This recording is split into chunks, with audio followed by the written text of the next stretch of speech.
Pronto, gravando. Olá. Dando continuidade ao nosso projeto, aos nossos estudos, como eu tinha falado no vídeo passado, hoje eu estou trazendo um material que é de história, certo? É um material de história para a SpaceX, certo? Só são 8 questões, coisa rápida, uma coisa muito tranquila, bem rápida, certo? Só resolução de questões e os comentários das questões, certo? Para a finalidade, a mesma coisa, né? Que foi feito com geografia. É você ver, se familiarizar com as espécies de questões que caem na SpaceX, nessa parte de conhecimentos gerais, conhecimentos gerais, especificamente nesse vídeo de hoje, história, certo? A minha experiência com história, certo? O que é que eu acho do conteúdo do estudo para a SpaceX? Eu considero uma matéria, certo? Os assuntos são, assim, é um assunto gostoso de se estudar, certo? Não é um assunto ruim, é um assunto gostoso de se estudar. A pessoa se envolve, a pessoa consegue se concentrar naquele estudo, certo? E aprender. Só que, pelo fato de estarmos fazendo um concurso de nível superior, certo? E o fato de termos uma formação, quem está fazendo esse SpaceX tem a formação em algo. Se você tem, ou você tem formação em direito ou em outras áreas. No meu caso, eu tenho formação em direito, certo? Então, mas tem área de saúde também, e tem outras áreas na área de humanas, tem outros cursos também, certo? Então, a gente está acostumado a estudar o quê? A nossa parte específica, não é? Nosso curso na área específica. Na nossa área, a gente está acostumado a estudar as matérias específicas. Só que, na nossa área específica, certo? Cobra questões também, só que nesse concurso você tem que se preparar também, cai essas matérias. Então, paciência, né? Eu sei que não é muito bom, além de tanta informação que a gente está tendo da nossa própria área, ainda a gente ter outras informações de matéria que a gente estudou na época da escola e voltar a esse assunto agora, não é? É ruim, não é bom, não vou dizer que é bom, porque, por exemplo, o tempo que eu estou estudando história, eu poderia estar estudando alguma matéria que me servisse para outros concursos também. Tem essa parte ruim. Só que de todo não é uma matéria ruim de se estudar. Também não é fácil, não é fácil, porque não faz muito parte do nosso dia a dia. Algumas coisas dá para lembrar da época da escola, outras coisas a gente não aprende com tanta facilidade. Tem que ter uma boa capacidade de memorização e de raciocínio histórico. Mas é bom porque serve de quê? Porque serve de aprendizado. É uma disciplina importante para a gente contextualizar, inclusive muitas leis na área do direito, certo? A gente consegue contextualizar, principalmente direito constitucional. Quem é um bom historiador tem facilidade, né, na parte que a gente está analisando ali o histórico das constituições, de entender, e algumas coisas também de direito do trabalho. É bom, nesse sentido, é bom a pessoa ser historiador, não é? História, porque facilita a sua compreensão em algumas matérias do direito. Só que nesse caso aqui não é nem por causa disso. Nesse caso aqui é porque é necessário mesmo a matéria, certo? A minha experiência com esse último concurso da SpaceX, conhecimentos gerais, para você ver, né? Eu estava me preparando, eu fiz um resumo, fiz uma apostila resumo e comecei a estudar. A minha maneira de estudar o conhecimentos gerais para a SpaceX foi essa. Fiz uma apostila resumindo tudo que eu vi de videoaulas, tudo que eu vi de resumos, de revisão e de livros, não é? Fiz um resumo. Aí eu li todo esse resumo, fiz a prova. Eu acertei metade da prova de História e metade da prova de Geografia, em Conhecimentos Gerais. E parece que metade também da prova de Espanhol. Com relação ao meu resultado desse ano passado em História e Geografia, foi bom, porque eram matérias que eu não estudava fazia muito tempo, né? Então, ter acertado metade eu gostei, certo? Claro que eu posso melhorar. Esse ano eu vou tentar melhorar, fazer um desempenho melhor. Mas eu fui bem, certo? Pela revisão que eu fiz, que foi uma revisão muito rápida do ano passado, deu para acertar, certo? Metade da prova foi bem. Agora, em espanhol, eu fiquei um pouco triste com o meu resultado, porque espanhol eu tenho facilidade desde a época do colégio. Então, para mim, o conhecimento do espanhol, muito embora eu não tenha estudado, agora não tem isso, né? Você pode ser um gênio na matéria. Se você não revisa e não resolve questões, você não vai acertar muitas no dia da prova. Tem isso também. Aí eu vou ver se eu dou um jeito para estudar mais espanhol também, né? Coloco lá no meu horário de estudo. Porque espanhol era uma matéria para errar só uma ou duas, ou até fechar a prova, né? Pelo fato de eu ter facilidade com o espanhol, de gostar do espanhol, de já ter feito o curso de espanhol desde a época do colégio. Eu gosto do espanhol, então eu esperava um pouco mais de mim, e eu sei que eu posso dar o melhor de mim, eu posso fazer um pouco melhor agora no ano de 2018, certo? Então é isso. Ter paciência. Por exemplo, eu acertei, porque na SpaceX acontece da seguinte forma: você tem que acertar o percentual de 50% mínimo, certo? 50% mínimo para você ser considerado apto no concurso. Não é nem classificado apto, certo? Então, e 50% de conhecimentos gerais e 50% de conhecimentos específicos. Em conhecimentos gerais eu atingi, né? Eu atingi o percentual, até passei dos 50%, eu fiquei na casa dos 65%. Quer dizer, foi um percentual bom. Para quem não estudava há muito tempo com história, geografia e espanhol, certo? Só português que a pessoa tem que estar constantemente estudando, né? Português eu ainda dou uma estudada, dou uma resolvida de questões de vez em quando. Mas essa parte de história, geografia, espanhol fazia tempo que eu não estudava, então eu fiz 65% da prova. Não foi um fenômeno, mas foi bem, né? Foi razoável. Só que em compensação, em conhecimentos específicos, eu fiz 40,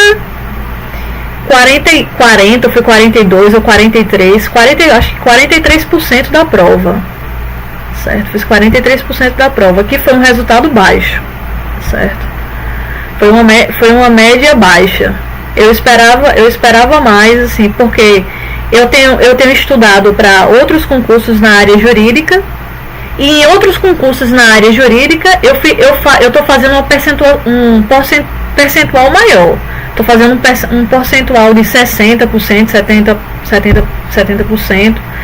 Então, eu estou tendo dificuldade com os conhecimentos específicos da SpaceX. Por quê? Porque cai direito penal militar.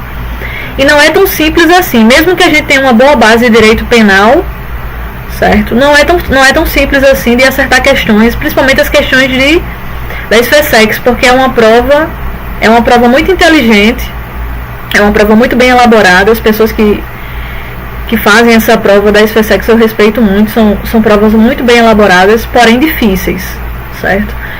Até comparando o concurso da SpaceX com outros concursos da carreira jurídica, é uma prova, tá entendendo, que meio que dá um nó na cabeça da pessoa quando você começa a resolver a prova, certo? Até resolvendo provas anteriores, quem tá começando agora a fazer SpaceX, quem já fez e já pegou as provas anteriores, eu tô falando da área de direito, certo? Nas outras áreas também não deve ser diferente, mas eu acredito que a lógica deve ser a mesma. Não é fácil, certo? Eu não vou dizer que seja uma prova fácil de ser feita, mas claro que tudo é resolvido através de um bom estudo, né? Tudo que é feito com dedicação, certo?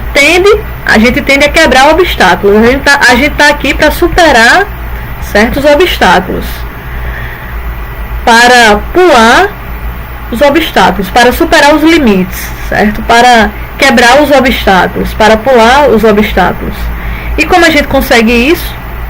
Através da insistência. Quanto mais a gente insiste, quanto mais a gente treina, quanto mais a gente repete as resolução das questões, provas anteriores e conhecimento jurisprudencial, certo?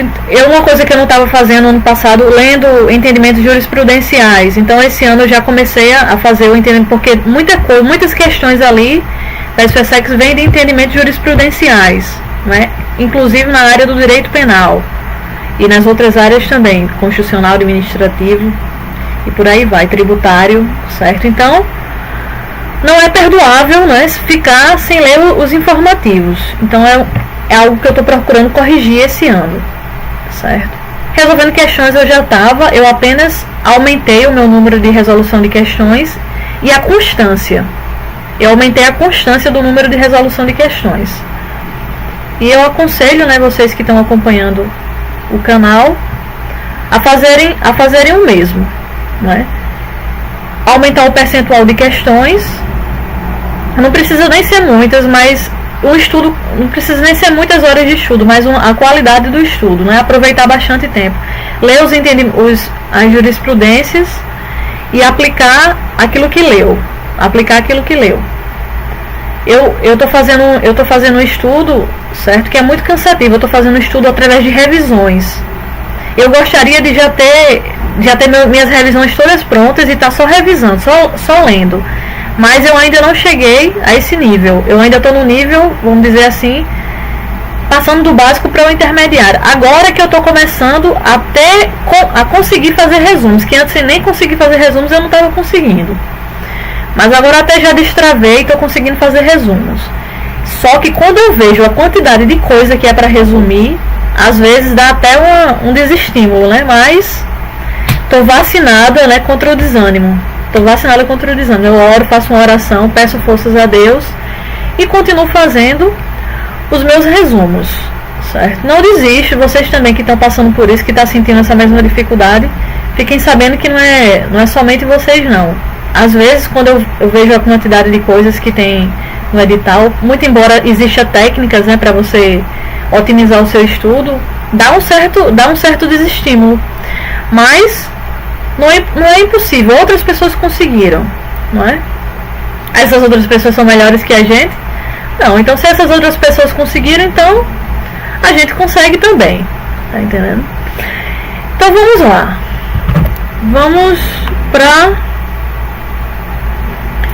Vamos para a questão número 1. Só são 8 questões, certo? 8 questões, e hoje tem evangelização. Vai ser feita uma evangelização aqui no final, certo? A gente vai refletir aqui. E, por hora, para início de conversa, né, vamos começar com a questão número 1, que são essas questões aqui desse material, são questões similares, certo, a da SPSEX, e algumas são retiradas da própria SPSEX, certo? Eu vou ler 8 dessas, certo? Ler e comentar as respostas certas somente. Porque quando chegar no dia da prova, você pode pegar uma questão bem parecida com essa, não é? E aí você vai saber marcar a resposta com facilidade. Do mesmo jeito, resolver provas anteriores. Aproveitar, né, que ver como é mais ou menos a cara da prova através dessas questões e também se familiarizar com as provas anteriores. Então essa questão é uma questão da ESA 2014, que diz o seguinte: entre os motivos que contribuíram para o pioneirismo português no fenômeno histórico conhecido como expansão ultramarina, é correto afirmar que foram decisivas: letra A, o comércio de ouro e escravos na costa da África; letra B, a precoce centralização política de Portugal e a ausência de guerras; letra C, a luta contra os mouros no Marrocos; letra D, a aliança política com o Reino da Espanha; Letra E. As reformas pombalinas. Qual é a resposta? A resposta é a letra B, certo? Que diz o seguinte: conforme Koshiba e Pereira, a centralização política precoce e a ausência de guerras em Portugal foram as principais e destacadas vantagens que permitiram a esse reino destinar recursos humanos e materiais na expansão ultramarina. Certo? Então aqui fala da questão da expansão marítima, certo? Daquela época das navegações. Então, aqui cita a fonte bibliográfica, né? Cita a fonte bibliográfica e diz por que a questão está certa. Então por isso que essa resposta está certa, né? Nesse material.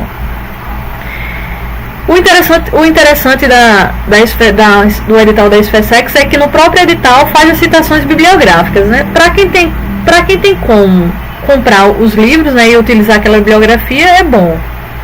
Mas para quem não tem, você usa a bibliografia que melhor se adeque ao concurso, né? E aqui quando eles falam desses autores, possivelmente também tem a ver com os autores que estão na bibliografia de lá do edital, certo? Eles estão seguindo essa mesma lógica, né? Esses mesmos autores, a mesma linha de raciocínio. Outra questão da ESA 2013. Número 2. O Tratado de Tordesilhas, assinado pelos reis ibéricos com a intervenção papal, representa: letra A, o marco inicial da colonização portuguesa do Brasil. Letra B, o fim da rivalidade entre portugueses e espanhóis na América. Letra C, a tomada de posse do Brasil pelos portugueses. Letra D, a demarcação dos direitos de exploração colonial dos ibéricos. Letra E, o declínio do expansionismo espanhol. Então a resposta aqui é o quê? A resposta aqui é a letra D, certo? A resposta é a letra D. Por quê? Porque os países ibéricos entraram em confronto por causa das conquistas ultramarinas. Em 1494, logo após a viagem de Colombo e antes da descoberta do Brasil, com a mediação do Papa, os reis de Portugal e Espanha assinaram o Tratado de Tordesilhas, que regulou a questão dos limites para a exploração das colônias. Então lembrar, Tratado de Tordesilhas,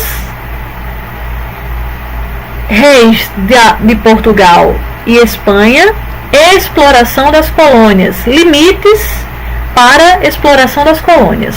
Lembrou de limites de exploração das colônias, lembrou o Tratado de Tordesilhas, lembrou reis de Portugal e Espanha. Certo? Próxima questão, questão número 3. ESA 2012. No século XV, o lucrativo comércio das especiarias, artigos de luxo, era praticamente monopolizado pelas cidades europeias de: letra A, Paris e Flandres. Letra B, Londres e Hamburgo. Letra C, Gênova e Veneza. Letra D, Constantinopla e Berlim. Letra E, Lisboa e Madrid. Qual a resposta? A resposta é a letra C. Trata-se das cidades italianas que monopolizavam o comércio com o Oriente através do mar Mediterrâneo. Trata-se das cidades italianas que monopolizavam o comércio com o Oriente através do mar Mediterrâneo. Trata-se das cidades italianas que monopolizavam o comércio com o Oriente através do mar Mediterrâneo. Então, o bom de estudar a história é isso, né? Você vai aprendendo um pouco daqueles países europeus, né? Por exemplo, aprendendo um pouco sobre a Itália, né? sobre a história, a contextualização dos países naquela época, um dia, se eu tiver a oportunidade, eu passar num bom concurso, eu tenho o desejo de conhecer a Itália, né? Conhecer os carcamanos, né? Mas isso aí é uma questão, bote bem mais pra frente pra isso, né? Porque agora eu mal tenho condições de ir, aí eu tenho mal condições agora de ir pra Bahia. Daqui pra Bahia tá difícil pra mim, quando eu saio daqui pra me locomover daqui pra Bahia tá difícil, imagino daqui pra Itália. Mas eu acho muito bom isso, o fato de você estudar história, você sem sair de casa, né, você sentado tranquilamente no seu ambiente de estudo, você pode rodar o mundo, girar o mundo, conhecer um pedacinho do mundo sem sair do lugar. É uma viagem, né? Quer dizer, o conhecimento te faz viajar de várias formas, te faz sentir um pouco do lugar, sem mesmo você ter ido. Claro que quando você tem a oportunidade de ir e ao mesmo tempo aprender, melhor ainda, né? Mas é bom. Ter o conhecimento através da história é muito importante, né? Todo mundo precisa de uma noção de história. Então, por isso, eu acredito até que não seja por acaso, né, que as pessoas colocam no concurso do Exército, né, como as pessoas precisam às vezes mudar de país, né, em decorrência do cargo que você exerce, em algumas situações, para missões especiais que são feitas fora do Brasil. E dentro do Brasil é por isso que é preciso que um militar conheça bastante seu país, todas as regiões, todas as cidades, e algumas vezes conheça também outros países, porque um militar muitas vezes se desloca muito, tanto no seu país e às vezes até com missão no exterior, quando é uma missão especial, certo? Então, questão número 4. Então, eu acredito que não seja tão à toa que eles botam essa disciplina, né, na SFSEX e em outros concursos. Realmente tem sentido. 4. Questão da UERN 2013. O Velho do Restelo. Aí aqui tem uma poesia de Camões, né, que diz o seguinte: dura inquietação da alma e da vida, fonte de desamparos e adultérios, sagaz consumidora conhecida, de fazendas, de reinos e de impérios. Chamam-te ilustre, chamam-te subida, sendo digna de infames vitupérios. Chamam-te fama e glória soberana, nomes com quem se o povo nécio engana. A que novos desastres determinas de levar estes reinos e esta gente? Que perigos, que mortes lhe destinas, debaixo de algum nome preeminente? Que promessas de reinos e de minas, douro que lhe farás tão facilmente? Que famas lhe prometerás? Que histórias? Que triunfos? Que palmas? Que vitórias? Luís de Camões, Os Lusíadas, que é uma obra-prima, não é? Enfim, o contexto descrito no poema remete à expansão ultramarina portuguesa, certo? Dos séculos XV e XVI, certo? Para você ver como a história é importante, né? Eu admiro os professores de história, né? As pessoas que se dedicam ao estudo, os historiadores, não é? Porque eles têm uma contextualização de tudo, né? Até numa poesia que a gente ouve, numa música que a gente escuta, tudo tem um pouco de história. A música que a gente estuda, a cultura que a gente é envolvida, o comportamento de um povo, as escolhas que uma juventude faz, tudo tem a ver com um pouco de história, certo? Entendendo a história, você se contextualiza muito na sua área de conhecimento. Então, é admirável o conhecimento da história, certo? Mas voltemos à questão. O contexto descrito no poema remete à expansão ultramarina portuguesa dos séculos XV e XVI. Uma das causas do pioneirismo português nas grandes navegações foi: letra A, o desenvolvimento industrial, que possibilitou a utilização de tecnologias de ponta na empreitada ultramarina. Letra B, a hegemonia comercial lusa, ou seja, Portugal controlava o comércio mediterrâneo, principalmente na rota veneziana. Letra C, a centralização política administrativa, pois Portugal já era um Estado nacional, aliás, o primeiro a se formar na Europa. Letra D, a acumulação primitiva do capital, empreendida por Portugal na Revolução de Aves, que colocou a nobreza no comando da nação. Qual a resposta aqui? A resposta aqui é a letra C, certo? Somente a alternativa C está correta. Os Estados Nacionais surgiram na Baixa Idade Média, através de uma aliança entre rei e burguesia. Portugal foi o primeiro Estado moderno a surgir na Europa ainda no século XII, com a dinastia de Borgonha. Estes Estados Nacionais necessitavam de muitos recursos para montar e equipar exército, montar e equipar a marinha e manter a burocracia estatal.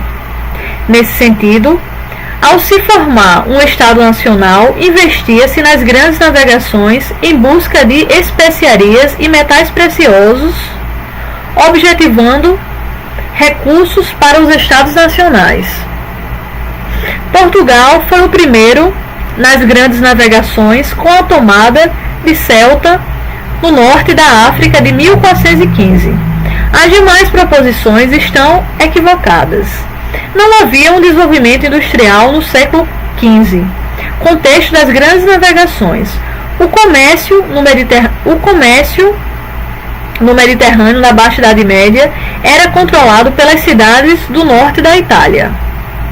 A dinastia de Aves governou Portugal entre 1385 até 1580, período que pode ser considerado o auge da história de Portugal, quando ocorreu uma forte aliança entre os reis e a burguesia.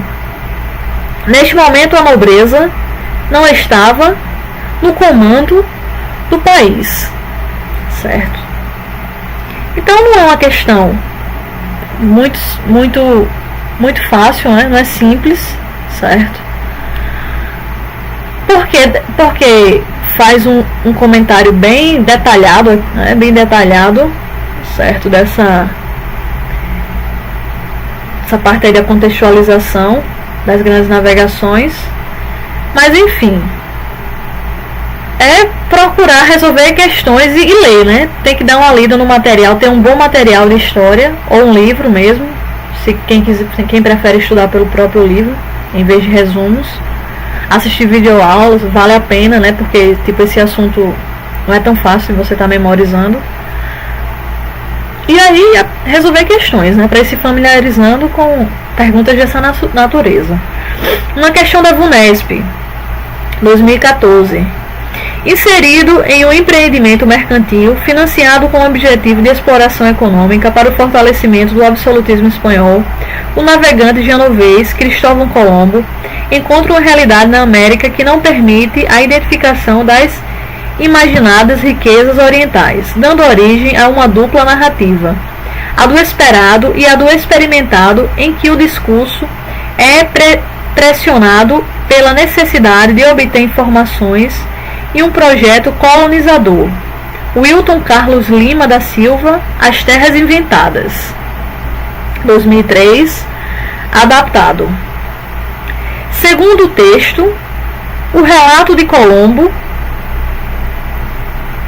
letra A, revela a convicção do navegador de que as novas terras oferecem riquezas imediatas e poder planetário aos reis da Espanha. Letra B.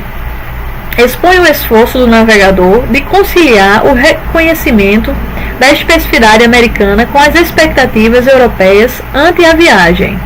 Letra C. Confirma o caráter causal da descoberta da América e o desconsolo do navegador diante das pressões comerciais da metrópole. Letra D. Demonstra a superioridade religiosa e tecnológica dos navegadores europeus em relação aos nativos americanos. Letra E. Mostra a decepção do navegador com o que encontrou na América, pois não havia riquezas que justificassem a longa viagem. Então, qual é a resposta deste texto aqui que foi trazido, certo? Do texto As Terras Inventadas, certo? De Wilton Carlos Lima da Silva. A resposta é a letra B, certo? Somente a proposição B está correta. Cristóvão Colombo, um italiano que viajou representando a coroa espanhola, chegou à América em 1492. Na Europa estavam se formando os Estados Nacionais através de uma aliança entre rei e burguesia. Estes estados necessitavam de muitos recursos para montar e equipar exército, montar e equipar a marinha, bem como manter a burocracia estatal. Assim havia os interesses econômicos nas grandes navegações, ou seja, necessidade de metais preciosos e outras riquezas fáceis. Havia no imaginário europeu a existência de um reino,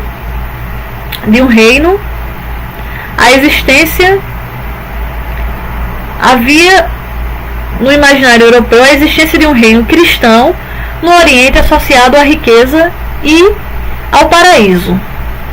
Nutrido deste imaginário, Colombo chegou à América e se deparou com uma outra realidade. As peculiaridades dos nativos da América Central. Pronto, é isso, né? O comentário é esse, certo? Aí a gente tenta extrair algumas informações daí para aplicar em outras, e as demais estão falsas, estão erradas, certo? Incorretas. Próxima questão número 6. VUNESP 2009. A abertura de novas rotas a fim de superar os entraves derivados do monopólio das importações orientais pelos venezianos e muçulmanos e a escassez de metal nobre aplicavam dificuldades técnicas, navegações do mar, oceano e econômicas, alto custo dos investimentos, o que exigia larga mobilização de recursos em escala nacional, a expansão marítima, comercial e colonial, postulando certo grau de centralização do poder para tornar-se realizável. Constituiu